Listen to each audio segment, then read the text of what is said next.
Hi అండి, welcome back to my channel. ఈరోజు దాల్ కిచడీకి అన్నీ ప్రిపేర్ చేసి పెట్టేసుకున్నాను.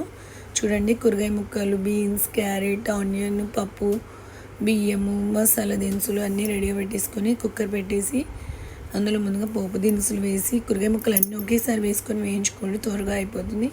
మసాలా దినుసులు, అల్లం వెల్లిపాయ పేస్ట్ వేసి ఫ్రై అయ్యాక కొంచెం సాల్ట్ వేసి ఫ్రై చేసి మూత పెట్టేసుకుంటే మగ్గుతుంది. ఇప్పుడు కారం, ధనియాల పొడి, గరం మసాలా వేసి ఫ్రై చేసి రైస్, పప్పు అన్నీ వేసుకొని కలుపుకొని అందులో 1-3 నీళ్ళు పోసుకోవాలి. మీ ఇష్టం అండి, తగినంత బియ్యానికి సరిపడంత నీళ్ళు పోసి ఉప్పు వేసి మూత పెట్టాలి.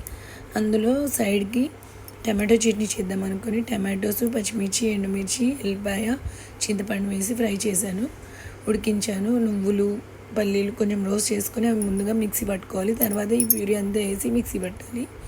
అప్పుడు చట్నీ ప్రిపేర్ అవుతుంది.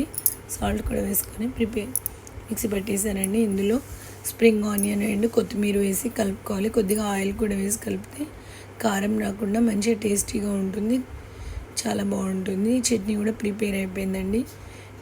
అన్నం అయిందండి. చూడండి, కిచిడి చాలా బాగుంది, చూస్తేనే తినాలనిపిస్తుంది. స్మెల్ అదిరిపోతుంది.